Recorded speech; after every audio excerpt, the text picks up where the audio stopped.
Assalamualaikum warahmatullahi wabarakatuh. Selamat sore kawan pajak.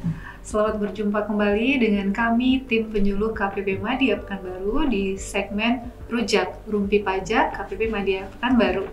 Nah, kawan pajak, di episode kali ini adalah episode kita yang kedua di semester 2 tahun 2025 bersama tim penyuluh KPP Madya Pekanbaru yang baru di semester 2 2025 ini. Saya akan perkenalkan kembali rekan-rekan kita tim penyuluh KPP Madya Pekanbaru yang hadir bersama saya, Anjeli atau Sekretari Anjeli, yang menemani kawan pajak semua untuk membahas karen-karen isu yang terkait perpajakan yang mungkin kawan pajak belum ketahui secara lengkap. Saya perkenalkan narasumber saya yang pertama adalah Mas Bagus. Narasumber kedua adalah Mas Doni. Oke. Boleh silakan disapa dulu kawan pajaknya. Salam kenal kawan pajak. Mana suaranya nih Mas Doni?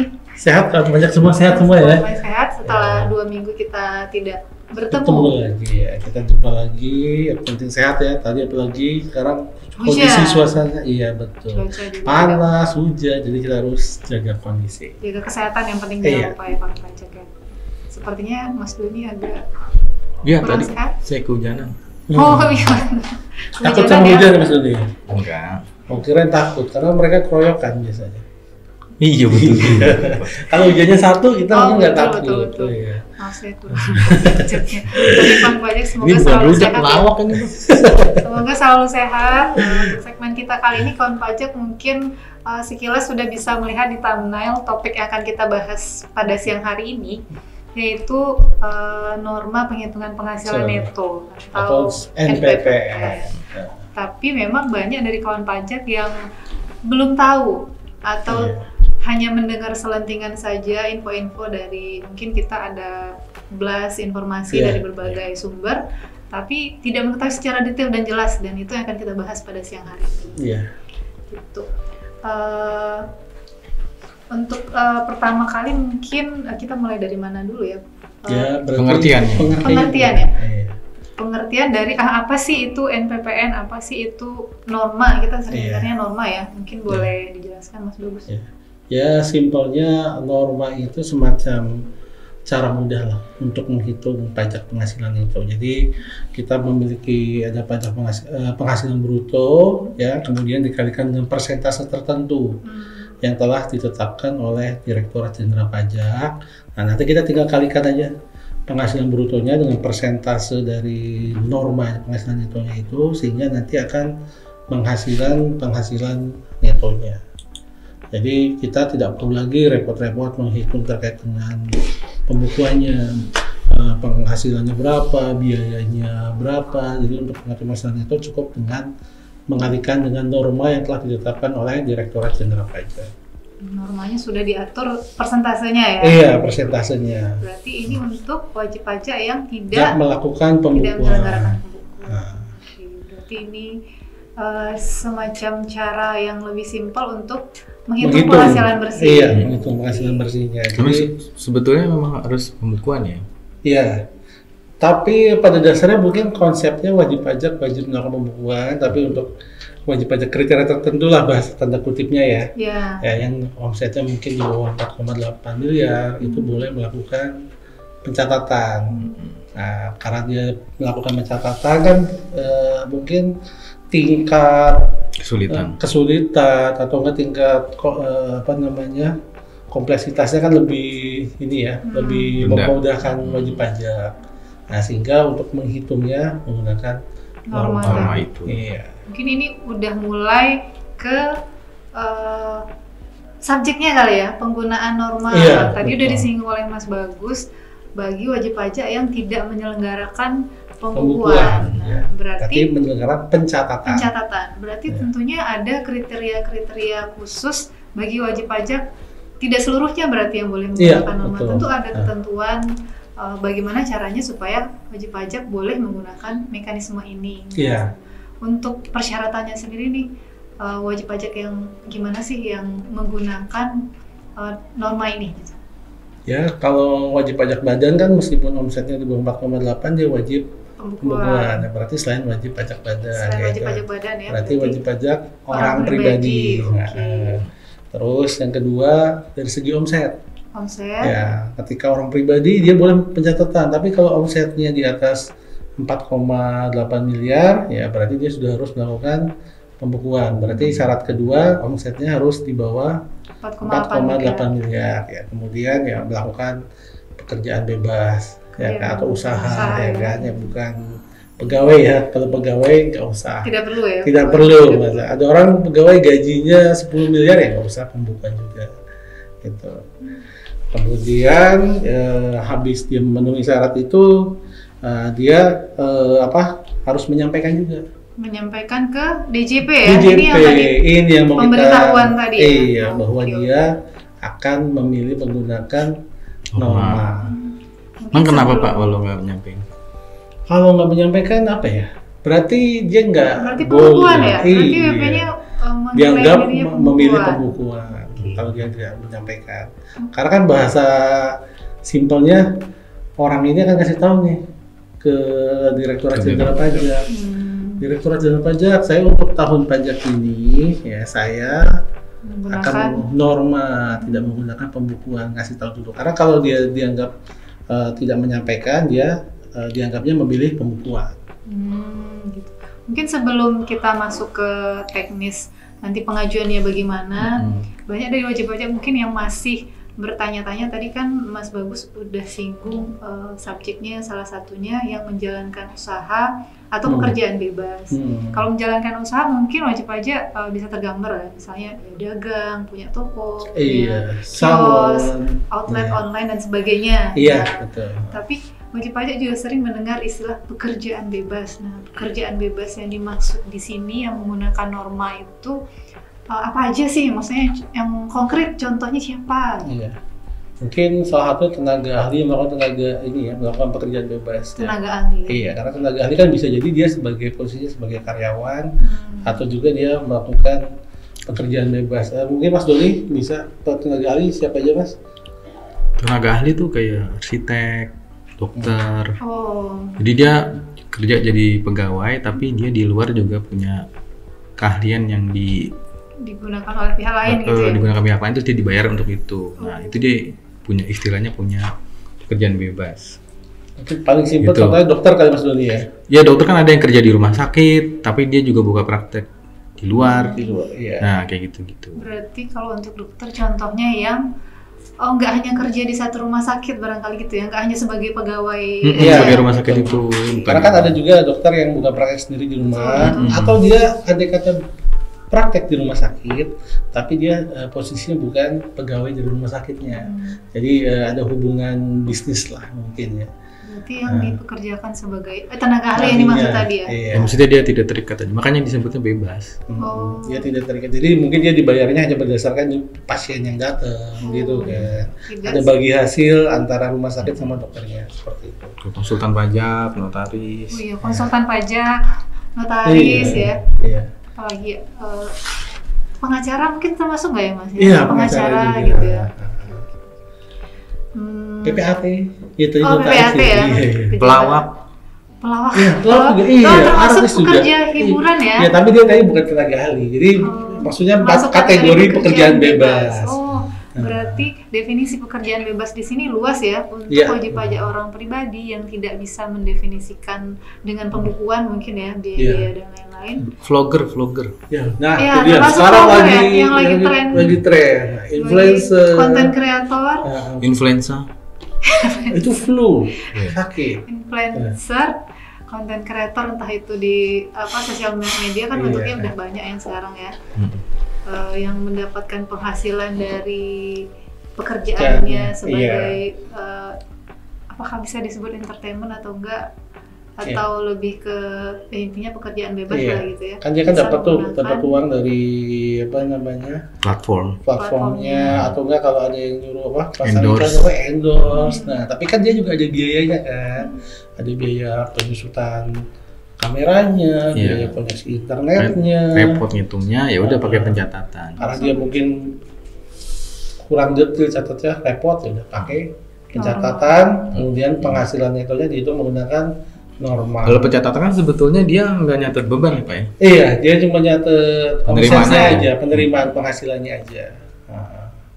Oke, Jadi, berarti karena itu justru harus dilakukan pencatatan. Karena kan dasarnya kan dari situ. Sama mungkin konsepnya seperti PPh final ini ya, yang UMKM ya, yang 0,5%. Ya, cuma kan kalau itu kan dia final, tidak perlu lagi dikalikan dengan normal. Dia yang penting suruh catat omsetnya aja. Omsetnya dicatat berapa, baru dikalikan tarif 0,5%. Nah kalau ini karena dia tidak menggunakan tidak boleh menggunakan PPh final UMKM, maka untuk menghitung pajaknya tadi omsetnya baru dikalikan dengan normanya. Sebelum dikalikan tarif PPh secara umum ya? Iya. Kalau di kantor saya lama tuh biasanya pakai ini ada agen asuransi. Nggak tahu kalau di sini ya. Agen asuransi banyak. Iya. Banyak ya. Iya. Kalau di sini kayaknya yang saya tahu pekerja profesional kayak dokter, tadi PPAT. Kalau yang saya jumpai ya di kantor saya sebelumnya, mungkin di kawan pajak Madya Pekanbaru juga ada yang salahnya mengalami hal yang terkait dengan case ini. Mungkin itu untuk persyaratan sama subjek dan ketentuan secara umum ya. Iya. Nah untuk penggunaan normanya tadi, apakah tarifnya gimana nih, Mas? Mungkin Mas Doni mau nambah? Iya, sama nggak semua ya se-Indonesia tarifnya? Tarifnya kalau yang pernah saya baca ada aturannya ya Pak? Ada. Di sini ada nggak ada ya? Kayaknya dikelompokkan per wilayah. Aturannya di Per 17 2015. Per 17 tahun 2015. Itu dikelompokkan per daerah ya. Daerah ini beda ya. Oh iya, berarti kalau nggak salah ada 3 daerah. Ibu kota besar. Satu itu ibu kota provinsi yang mungkin tanda kutip grade-nya tinggi, kota besar ya. Jakarta, Bandung gitu kan. Medan. Nah itu dia ada di yang kelompok pertama. Lagi ada kelompok keduanya ibu kota provinsi selain yang 10 tadi, ya kan. Nah kemudian baru terakhir daerah lainnya selain yang ibu kota 10 dengan ibu kota provinsi. Mungkin range tarifnya yang kalau kita Pekanbaru termasuk Pekanbaru kebetulan kan, enggak. Kayaknya bukannya 10 ibu kota. Maksudnya lainnya ya? Iya, berarti masukin ibu kota lainnya. provinsi lainnya berarti. Ibu kota provinsi lainnya. Kalau tarifnya sih mungkin sama-sama aja ya. Hampir beberapa itu kalau kita lihat mirip-mirip lah. Ya kan misalnya yang ini 15% di 10 ibu kota provinsi 15%, dan ibu kota provinsi lainnya 15%, tapi yang kode daerah lainnya 15%. Ada di per itu nanti keliatin aja layernya per ibu kota provinsi. Tapi ada juga kadang yang beda ya Mas Doni ya. Kenapa? Ya biasanya mungkin menyesuaikan kan sama daerahnya. Sama daerahnya. Kotanya biasanya yang daerah lainnya itu tarifnya dia lebih kecil. Ya kan tergantung pertumbuhan ekonomi di situ juga. Di situ juga, iya. Mungkin kayak gitu. Berarti kalau misalnya ya wajib pajak kan jadi ada sisi kemudahan di sini ya, tidak perlu menghitung biaya yang tidak perlu mengerjakan admin khusus mungkin untuk bagian keuangan atau perpajakan, karena udah sekian persen udah tahu gitu. Sudah tahu betul. Dia cukup tadi fokus ke omset atau kalau enggak ke penghasilannya lah, ke revenue-nya aja, penghasilannya ke omsetnya. Untuk biaya-biaya lainnya dihitung menggunakan normanya. Nah, jadi yang harus menyampaikan pemberitahuan tadi wajib pajaknya sendiri berarti ya? Iya, wajib pajaknya sendiri. Nah, saya ada beberapa pertanyaan sih bukan dari kolom IG ya, ada teman mungkin karena akhir-akhir ini di berita di selahnya sosial media juga kita mulai menggaungkan kembali penyampaian norma ini. Norma, iya. Cuman banyak yang tidak tahu cara menyampaikannya bagaimana. Kalau dulu kan wajib pajak langsung di DJP online nih pelaporannya. Kalau sekarang kan musim Kortex ya. Kortex gimana cara melaporkan Kortex? buru-buru mau laporin, aktivasi aja belum berhasil misalnya gitu. Nah itu dia. Malah kalau dulu malah lebih parah lagi, bukan ini kan, bukan disampaikan normanya secara tersendiri.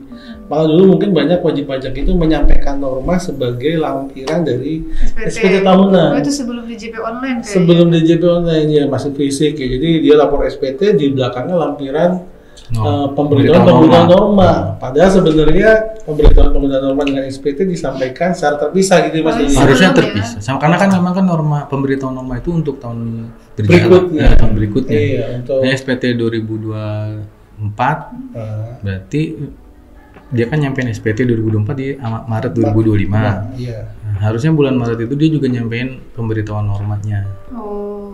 Berarti Untuk sebetulnya tahun kalau pajak 2025 Maret 2025 ketika wajib pajak menyampaikan SPT tahunan 2024, penyampaian NPPN yang dimaksud untuk tahun 2025 ini. Iya, harusnya seperti itu. Nah, tadi kan penyampaiannya tadi paling lambatnya tadi 31 Maret. Untuk 2025. Cuma kalau sekarang kan sudah ada Cortex nih, nanti disampaikannya melalui Cortex.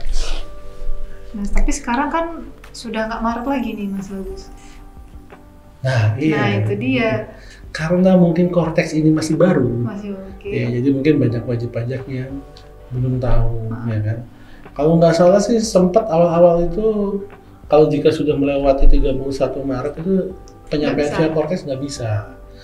Cuma karena banyaknya ini ya, mungkin ada masyarakat yang tetap ingin menggunakan norma, kemudian diberikan semacam relaksasi dan dibuka lagi. Nah ini jadi bagi kawan pajak yang belum menyampaikan penyampaian pemberitahuan norma, mumpung di Cortex masih dibuka ya, gitu. Memberikan kesempatan lagi bagi wajib pajak untuk menyampaikan pemberitahuan norma. Jadi supaya nanti pas pemberitahuan pas pelaporan SPT 2025 masih bisa menggunakan norma. Jadi direlaksasi lah. Direlaksasi dianggap tidak terlambat menyampaikan norma untuk 2025 ini. Iya, betul. Makanya mumpung masih dibuka. Iya betul. Karena kemarin sempat nggak bisa sudah ditutup. Ditutup, iya. Sekarang dibuka lagi.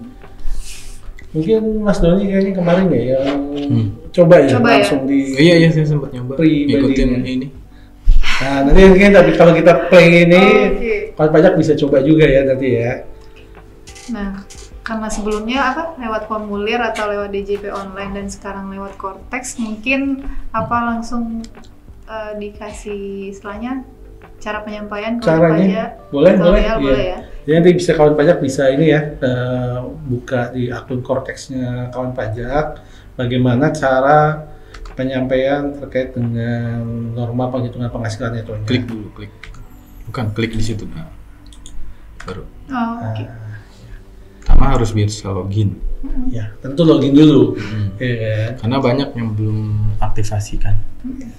Jadi ini tampilan Cortex awal ya? Iya.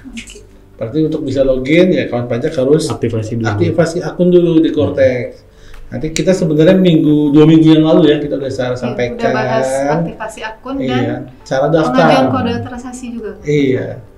Jadi kalau misalnya ya sekedar refreshing ya. Kalau kawan pajak dulu sudah punya akun DJP online, tapi belum memiliki akun Cortex, nanti bisa lupa kata sandi di sini. Ya, nanti tinggal lakukan. Dari sini nanti ada link reset kata sandi, nanti tinggal ketikkan kata sandinya, nanti baru bisa login ke Cortex. Berarti habis dibuka Cortexnya login. Ini kalau reset kata sandi tadi ya. Ini dia lupa kata sandi itu. Nah, kalau kata sandi lupa sini. Ini bagi kawan pajak yang sudah punya akun DJP online. Iya. Nanti klik email dan handphone. Pernyataan kemudian kirim. Oke. Next. Nah, kemudian buat kode otorisasi.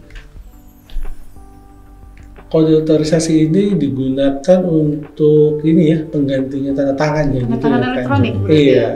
Kalau dulu mungkin di DJP online bahasanya kode verifikasi atau token ya. OTP ya. Itu kode angka atau huruf aja. Iya. Nah, kalau ini ya gantinya tanda tangan lah. Kalau kita mau menyampaikan sesuatu, kita harus masukin paspresnya ya. Ini berlaku berarti untuk semua jenis permohonan yang akan disampaikan oleh wajib pajak ya, nggak cuma norma aja. Kalau ada permohonan lain, entah itu validasi, SKD, dan SKB, hibah, harus memiliki tanda tangan elektronik. Termasuk pada saat kirim SPT juga.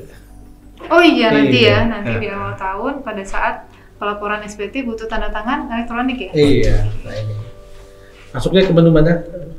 Ini portal saya berarti ya, portal saya di submodul permintaan kode otorisasi atau sertifikat elektronik di sebelah kiri ya, baris ke-7 lah dari atas. Yang jelas di portal saya ya. 6 ya, maaf ya. Oke, nah kemudian ada pilihannya ya untuk membuat paspres. Iya, pilihannya banyak ya kan. Kalau yang kita sediakan oleh DJP bisa pilih kode otorisasi DJP. Tapi ada juga yang lain kalau sudah punya sertifikat elektronik yang lain biar nggak banyak-banyak ingat-ingat paspres. Ada Peruri, ada Privi ID, ada Tekan Aja, ada Vidati. Terserah wajib pajak ya. Ini untuk yang udah punya akun di platform tersebut ya? Platform tersebut ya. Oke, pernyataan dan klik simpan. Next. Kemudian, sertifikat berhasil dibuat. Oh, udah gitu aja ya? Iya. Wah, kalau kelihatannya simple sekali. Emang simpel, kalau bikin penjelasan DJP masih simpel. Kalau ini yang jelas kita bertiga udah cobain ya, karena kita masing-masing juga udah mengajukan kode otorisasi. Udah langsung dapat tanda terima elektronik. Iya. Oh, ini sekarang penyampaian norma dan penghasilan netonya. Kita masuk berarti ke layanan wajib pajak ya. Ada di pojok kanan atas. Kalau kayak gini harus impersonate dulu. Karena ini orang pribadi. Kalau badan kan tidak boleh NPPN. Jadi nggak perlu impersonate ya kawan pajak ya. Karena ini untuk wajib pajak pribadinya sendiri. Jadi di layanan wajib pajak. Ya, kemudian layanan administrasi, ya kan? Buat ya kak. Layanan administrasi di paling atas, di bawahnya layanan wajib pajak ya. Kemudian ada menu buat permohonan layanan administrasi. Terus? Oh, ini ada jenis permohonan kan banyak di sini ya. Wajib pajak bisa milih kode AS04 atau kayaknya di centang NPPN juga bisa. Atau bisa di sini diketik NPPN, diketik cari ya NPPN, dia langsung akan carinya NPPN ya. Saya nyarinya norma nggak ketemu. Norma nggak ketemu ya? NPPN. Oke. Iya, ini mungkin jadi catatan bagi wajib pajak. Kalau yang malas, aduh banyak banget yang mau dipilih yang mana? AS04 aja kok. AS04 atau ketik NPPN di bar pencarian. Iya. Oke. Nanti ada submenu lagi, pilih AS0401. 0401. Iya. Oh, itu pemberitahuan penggunaan norma penghasilan itu. Iya. Betul. Nah, lalu simpan ya. Setelah itu simpan. Oh, tergenerate kasus berarti ya? Iya. Ketika menyimpan permohonan akan tergenerate kasus, nanti wajib pajak berarti dapat melihat kode nomor kasus di kiri atas. P permohonan. P sekian gitu ya. P permohonan kan banyak. Oh, P itu permohonan. Oh, saya baru tahu Joni. Ternyata gitu, kebiasaan C gitu. Enggak, kayak di chat kan P permohonan. Kalian pink.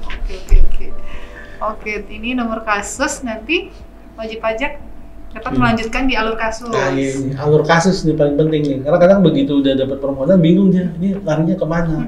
Itu lihat sebelah kiri wajib pajak, ini bisa pilih ke alur kasus ya. Oke, pokoknya semua permohonan pasti ke alur kasus dulu. Sampai alur kasusnya itu selesai gitu. Atau ini yang perlu jadi catatan buat wajib pajak ya. Sebelumnya karena banyak jenis permohonan seperti ini, saya di unit yang sebelumnya wajib pajak ketika membuat permohonan kan sudah memilih permohonan apa, seperti tadi pemberitahuan norma, udah tergenerate lah nomor kasus. Nah, kadang ada yang mikir udah selesai di situ. Iya, betul. Jadi setelah itu menghubungi KPP untuk tindak lanjut permohonan saya yang nomor kasus sekian bagaimana ya, kok nggak diproses-proses. Nah berarti ini statusnya belum sampai ke Belum KPP sampai. karena belum selesai. Belum selesai. Nah berarti ini harus kita selesaikan berarti ya Mas Iya. Bagus ya. Bahkan andai kata kita sudah pilih alur kasus, ada beberapa permohonan itu udah langsung kita isi, simpan, muncul BPS-nya. Ada yang Bukti muncul. penerima suratnya Tapi ada. belum masuk. Ya, tapi karena wajib pajak sudah mendapatkan bukti penerimaan surat, mengiranya itu sudah selesai. Gitu. Padahal sebenarnya belum selesai. Ada satu. Ada tahapan lagi. Oh, intinya lanjutkan terus ya Mas Dodi ya? Iya. Berarti Sampai apa harus Mas ketemunya? N. Sampai N. N. Oh kasusnya N ya. Atau sampai keterangannya. selesai gitu. Kalau di sini kan Iya. keterangannya diproses masih ya. Iya. Nah, biasanya nanti cuma tulisan aja N. Oh, Atau selesai. Tulisan oke. kecil. Kalau Benar. Benar. Bukan yang oke, itu. kasusnya N ya, Iya. kasusnya yang N bukan logo Mirip ya. kayak kita mengerjakan kasus PK atau banding. Oh oke. Iya. Kalau Ini untuk nggak wajib salah pajak. itu, Iya. kalau nggak salah tuh yang permohonan SKD, Pak. Kalau domisili Jadi baru simpan loh aja, tapi udah keluar BPS. BPS-nya. Nah itu harus klik tombol lanjut. Oh lanjutnya belakangan ya. WPWP tuh nggak tahu, jadinya nanya-nanya ke kita kan, ini udah ada di sana gimana prosesnya Pak gitu. Biasanya tuh kayak SKD. Iya. Intinya pokoknya sampai ini nggak ada apa-apa lah. Aku juga pernah ada permohonan, cuma lupa permohonan apa. Ada notif sebenarnya di atas itu. Agar klik lanjutkan gitu, dan sampai muncul selesai atau N. Iya. Pokoknya kita ngikut notifikasi yang di atas aja. Tapi kadang kala kan wajib pajak Nggak. nggak atau Nggak, aware iya. dengan tanda lonceng ini, Iya. tanda notifikasi, bahkan kita juga kadang nggak, karena Iya. banyak permohonannya kan, Iya. loncengnya betul. udah banyak. Dan namanya juga Pantai. ini aplikasi baru, barang baru Betul. kita belum terbiasa ya kan. Mungkin ini menjadi catatan aja buat wajib pajak kalau memang mengajukan ya pastikan selesainya di situ ada keterangan N-nya ya. Iya. Oke. Kemudian ngisi data stepnya. Dia ngisi peredaran bruto juga nggak? Oh iya betul. Yang Oh ini masih Kira-kira ngisi ya? data umum ya. Jadi Berarti selain data yang abu-abu itu udah otomatis ya berarti ya. untuk yang abu-abu udah Terpopuler. terpopulated karena memang ada di database. Nah, kolom ini yang memastikan memang di bawah 4,8 miliar Iya, tadi ya. iya. Tapi karena sifatnya self assessment dan pemberitahuan, jadi memang diberikan kepada wajib pajak Wajib pajak menghitung sendiri. sendiri. Iya. Yang jelas ketentuannya di bawah 4,8 wajib pajak mengisi peredaran bruto di sini ya. Iya. Oke, baik. Nah Kemudian ini di sini ada kota kabupaten bisa dipilih nggak waktu itu Mas Oli? kayaknya bisa deh. Bisa. Tadi berarti mungkin kaitannya sama tadi tuh yang kita bilang kota domisili. region. Oh, Region. di mana kita Tarif. memilih tarif ya. Iya. Tarifnya tadi ada 10 kota provinsi, 10 ibu kota provinsi, ibu kota provinsi lainnya dan daerah lainnya. Kalau milih Itu- yang bukan domisili boleh nggak ya? Nah, itu Harusnya gimana? sih sesuai dengan lokasi usahanya. Lokasi usaha ya. Iya. Lokasi usahanya ya. Iya. Tapi kan dia pajak subjektif ya. Nah, itu gimana Mas? Apakah sesuai domisili wajib pajak atau terdaftar wajib pajak memilih Ya. kota di sini? Kalau menurut saya sih sesuai dengan lokasi usahanya. Sekarang lokasi Iya. usaha. Iya.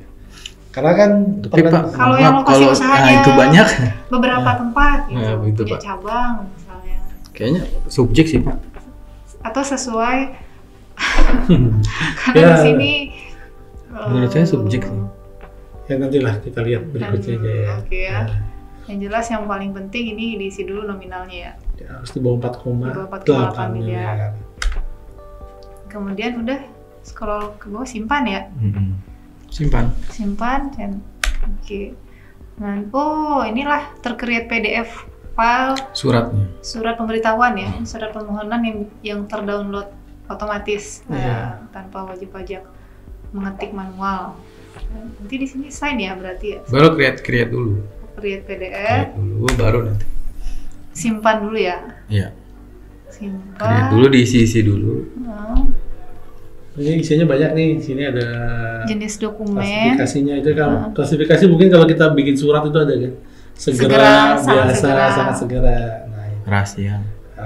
Rahasia juga. Jadi intinya sih ini membuat surat dalam bentuk elektronik lah. Mm-mm. Sudah disiapkan. Dibantu, jadi nggak Dibantu. perlu Nah, bikin manual. Lanjut Kak. Situ. Oke, lanjut ya. Di sini nih, sign berarti setelah ini ya. Ya. Iya. Ini mungkin tadi yang gunanya Kode kode otorisasi. otorisasi DJP. Iya. Ya. Simpan. Dimasukkan paspresnya. Oh, udah sukses permohonan ini. Sukses ya. Oh, ini udah bisa download di sini ya? Udah, tapi udah harus sign dulu, habis itu submit Kak. Kita sign, muncul notifikasi sukses. Baru Tadi sign. udah sign sebelumnya. Oh udah. Udah. Baru nanti ke Submit. Submit. Tapi habis submit ada kayaknya lagi lanjutkan ya sebenarnya. Ada lagi nggak? Habis submit ada Coba ya. lagi? Oh nggak ada. Oh, ya? Langsung udah deh, di bisa dokumen deh. sih. Berarti masuk ke kasus saya lagi, di bawah udah ada dokumen Iya, yang hati-hati nanti harus terbentuk. di sampai N ya. Nah, di sini ada 2 dokumen yang bisa diunduh oleh wajib pajak. Suratnya sama BPI-nya. Salah satunya permohonan Iya. yang tercetak, satu lagi bukti penerimaan elektronik dari NPPN. Iya. Lanjut. Nah, kalau yang udah mengajukan nanti di tab fasilitas aktifnya di profil. Jadi Cortex itu ada profil, terus nanti ada tab fasilitas aktif, nanti kelihatan tuh Kak. Ada laporan pemberitahuan penggunaan norma. Gitu. Berarti Kalau yang norma- sudah ada ininya berarti wajib pajak berhak menggunakan Itu bisa. norma. norma. Oke, di fasilitas aktif ya, di profil. Profil. Oke. Portal saya profil. Atau pakai menu daftar Fasilitas fasilitas. saya, bisa di Bisa dokumen, bisa di fasilitas aktif, bisa juga di daftar fasilitas saya. Iya. Berarti ini ya, ketika menyampaikan melalui Cortex itu juga lumayan juga buat wajib pajak memudahkan pencarian dokumennya mereka. Kalau dulu kan manual harus diarsipin, kalau sekarang bisa sebagai sarana menyimpan dan mengingat juga atas permohonan yang pernah disampaikan oleh wajib pajak. Kalau dulu untuk sekedar mencari kembali tanda terima pelaporan SPT harus mbuk-mbuk email lagi kan? Iya betul. Kalau ini tanda terima bisa dilihat langsung, permohonan kita juga bisa cetak Langsung, langsung. iya. Ya, tapi pastikan di download aja kali. Iya ya, di download ya. Soalnya takutnya kan terjadi Itu dokumen sesuatu ya. di Cortex, Betul-betul. Atau lagi gangguan. lagi gangguan, nanti disangkanya kita belum nyampein gitu. Betul-betul. Jadi lebih amannya di download. Yang tadi tuh surat permohonan sama BPE-nya. Iya. Berarti wajib pajak ketika sudah berhasil mengenerate permohonan, udah di dokumen sudah tampil untuk diunduh, silakan diunduh saja dan didokumentasikan ya di Buat backup arsipnya. aja. Udah. Berarti sesimpel itu ya? Simpel itu ya. Sesimpel itu cara pengajuan pemberitahuan penggunaan norma Iya. penghasilan itu. Jadi buat kawan pajak yang ingin memanfaatkan penggunaan norma, jangan lupa segera melaporkan, Menyampaikan ya. menyampaikan pemberitahuan penggunaan norma di Cortex ya. Tidak perlu ke KPP lagi seperti dulu. Iya. Betul. Betul. Mungkin ada pertanyaan dari komen nggak? Nggak ada teman-teman? kayaknya. Nggak ada ya? Kita aja. Oke. Oke. Atau dari Mas Doni ada tambahan nggak kira-kira? Nggak ada juga Kak, nanti lama. Cukup. Nggak ada. Pak. Mungkin, 30 menit ya kita sudah lebih ya menemani kawan pajak semua. Hampir 30 menit kita menemani kawan pajak membahas serba-serbi terkait Sama penghitungan penghasilan itu ya. Ya. Tapi sebetulnya kita kan bernitik beratkan pada pemberitahuannya. Normanya kan bisa dibaca di Bisa PS 17 2015. Ya, di tarifnya juga disesuaikan dengan kegiatan usaha atau pekerjaan bebasnya kawan pajak semua, tinggal fine aja. Berarti yang perlu menjadi highlight diskusi kita atau obrolan kita sore ini, norma penghitungan penghasilan itu cara sederhana menghitung penghasilan itu bagi wajib pajak orang pribadi yang omsetnya di bawah 4,8 miliar. Kemudian untuk menggunakannya wajib pajak harus menyampaikan pemberitahuan, sifatnya pemberitahuan ke DJP, mekanismenya seperti yang sudah kita diskusikan tadi. Ya, betul. Dan disampaikan di portal Cortex. Cortex. Ya. Nah, jika wajib pajak hanya berniat saja tidak menyampaikan, berarti dianggap menggunakan Pembukuan. Ya, jadi yang paling penting tadi harus menyampaikan ya. Oke, mungkin sudah sangat lengkap ya penjelasan dari Mas Bagus dan Mas Doni. Terima kasih banyak Mas Bagus dan Mas Doni Terima kasih juga atas diskusi kita Anjali. sore hari ini. Mudah-mudahan dapat bermanfaat bagi kita semua dan juga kawan pajak di rumah. Dalam hal misalnya masih ada pertanyaan yang ingin diajukan, boleh datang ke KPP terdekat Iya. atau menghubungi kami juga di KPP Madya Pekanbaru atau layanan WhatsApp masing-masing KPP. Sebelum menutup live kita sore hari ini, berdasarkan arahan Mas Bagus, saya akan menyampaikan suatu pantun untuk penutup. Cakep. Belum cakep. Naik perahu ke seberang lautan, Artinya? membawa hasil dari nelayan tua. Artinya Patuhi pajak itu bukan beban kewajiban, tapi bentuk cinta pada negeri tercinta. cinta. Terima kasih banyak dan mohon maaf kalau ada kesalahan. Kami undur diri, tim penyuluh KPP Madya Pekanbaru. Selamat sore kawan pajak.